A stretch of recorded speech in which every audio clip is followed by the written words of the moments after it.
لسنا يا رسول الله يا عديم الجاه عليك صلوات الله أمد بالباد يرتجي لسم العتاب جد بالجواب مرحبا قد قبلنا. Assalamualaikum warahmatullahi wabarakatuh.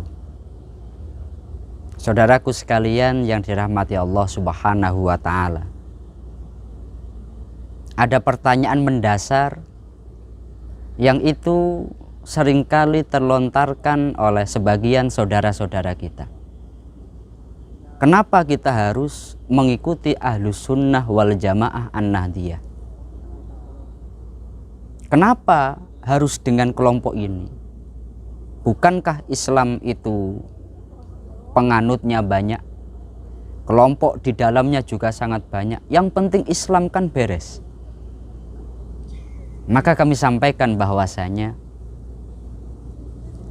14 abad yang lalu Nabi menjelaskan umat Islam itu akan terpecah-pecah menjadi banyak kelompok-kelompok. Dan kelompok-kelompok ini satu yang masuk surga, yakni kelompok Ahlus Sunnah wal Jamaah.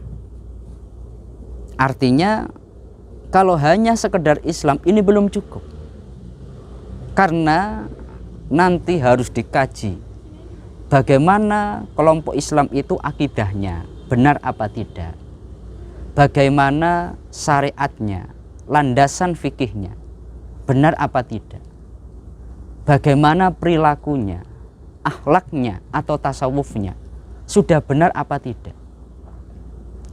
Dalam konteks kita sebagai orang Indonesia, Ahlus Sunnah wal Jamaah An-Nahdiyah ini diwakili oleh Nahdlatul Ulama.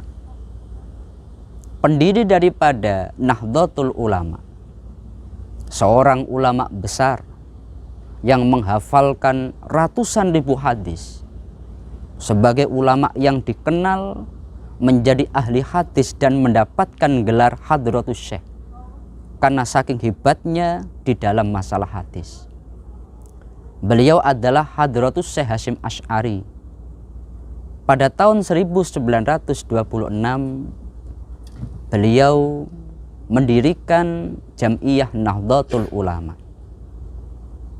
yang tujuan daripada Jam'iyah ini untuk mempertahankan dan mengembangkan serta menjaga kelestarian daripada Ahlus Sunnah wal Jamaah.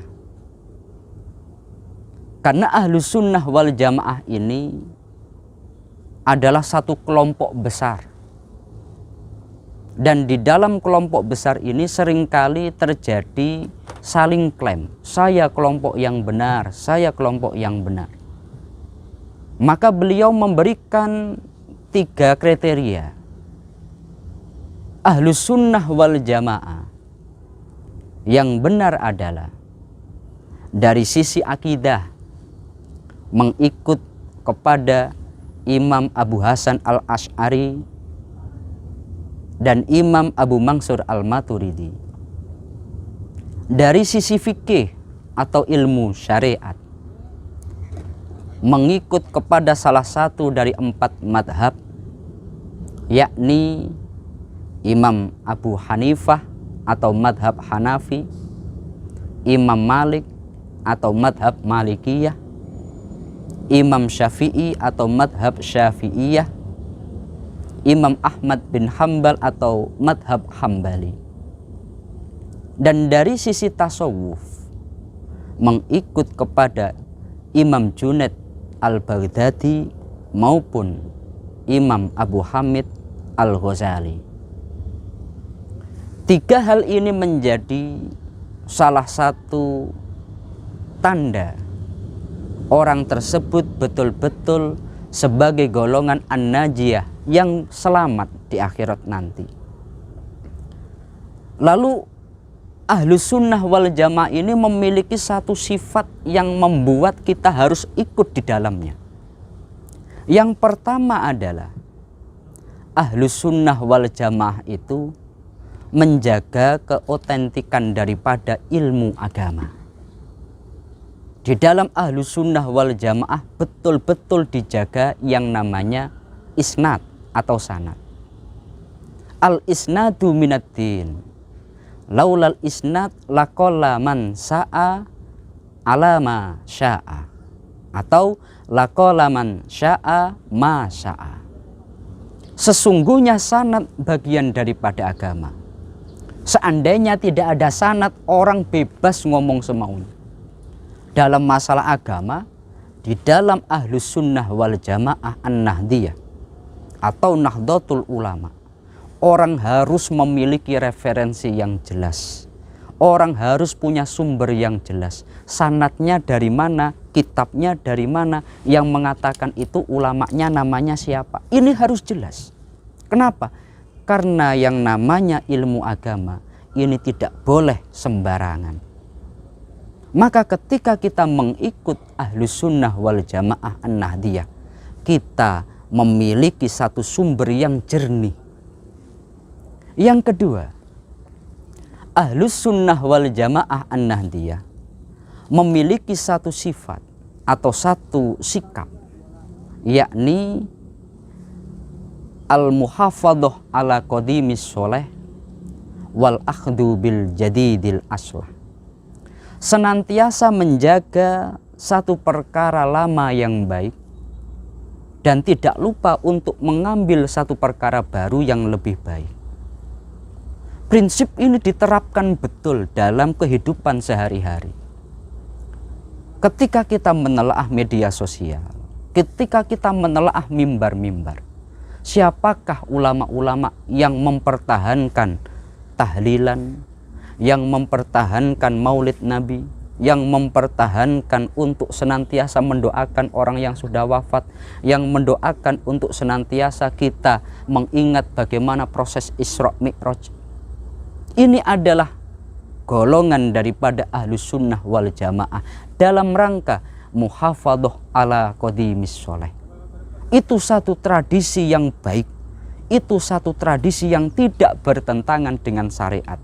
Dan itu sudah berjalan dengan sangat seimbang di tengah-tengah masyarakat Islam. Maka tugas daripada Ahlus sunnah wal jamaah menjaganya. Kalau kita masuk di dalamnya, maka apa yang sudah menjadi amaliyah keseharian kita, amaliyah yang diturunkan oleh orang tua kita, guru-guru kita akan terjaga. Ahlus sunnah wal jamaah an-nahdiyah juga tidak melupakan, yakni wal ahdu bil jadidil aslah, mengambil perkara baru yang lebih baik. Artinya tidak stagnan, tetap mengikuti arus perkembangan zaman, tetap mengikuti bagaimana tuntutan zaman. Yang lama selama baik dijaga, tetapi juga kalau ada perkara baru yang lebih baik, maka itu diambil. Ini adalah bentuk keseimbangan, yakni kita menjaga tradisi ulama-ulama terdahulu, tapi kita juga melihat apa yang ada pada zaman sekarang. Dan yang terakhir adalah dari sisi bagaimana melihat kelompok lain. Salah satu karakteristik Ahlus sunnah wal jamaah tidak mudah mengkafirkan satu kelompok dengan kelompok yang lain. Pantangan daripada Ahlus sunnah wal jamaah memberikan klaim kepada kelompok lain, kamu syirik, kamu keluar daripada Islam, kamu halal darahnya, kamu kafir. Coba kita lihat bagaimana Timur Tengah, bagaimana satu kelompok yang mereka katanya sama-sama Islam, tapi di dalamnya sering sekali terjadi peperangan. Karena ini kurang menerapkan satu prinsip tadi. Tetapi dalam Ahlus sunnah wal jamaah an-nahdiyah tidak seperti itu. Mereka akan senantiasa, selama orang itu punya kemungkinan untuk bertaubat, maka kita juga harus bagaimana orang ini bertobat tanpa menghukumi dia kafir. Kalau kita masuk kepada Ahlus Sunnah wal Jamaah Nahdiyah, maka kita akan sangat enak menemukan dalil-dalil apa yang kita lakukan.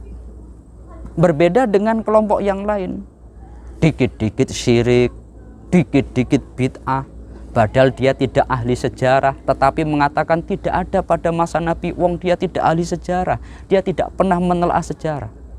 Dia mengklaim, katanya mengikut kepada Nabi, tetapi ternyata dia bersumber dari terjemahan. Dia mengambil dari satu ulama, kemudian dari ulama itu di atas namakan ini hadis dari Nabi. Ketika di dalam Ahlus Sunnah wal Jamaah hal itu tidak akan terjadi.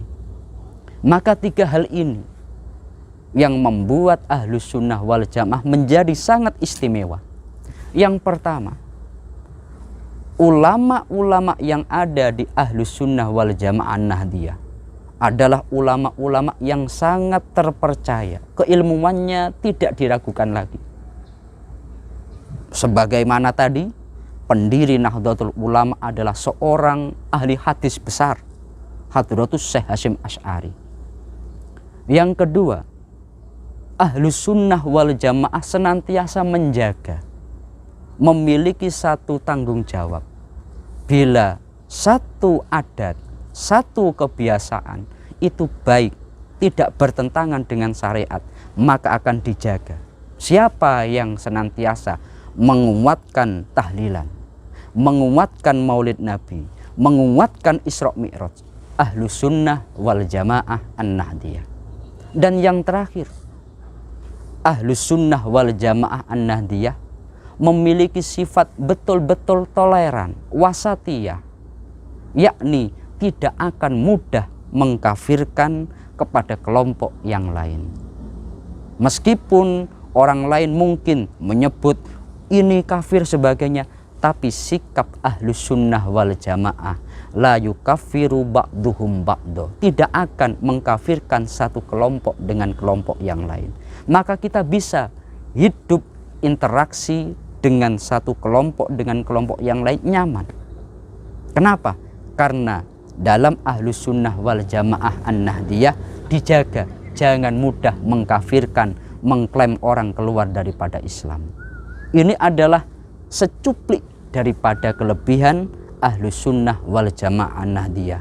Semoga ini bisa mencerahkan kepada kita semua.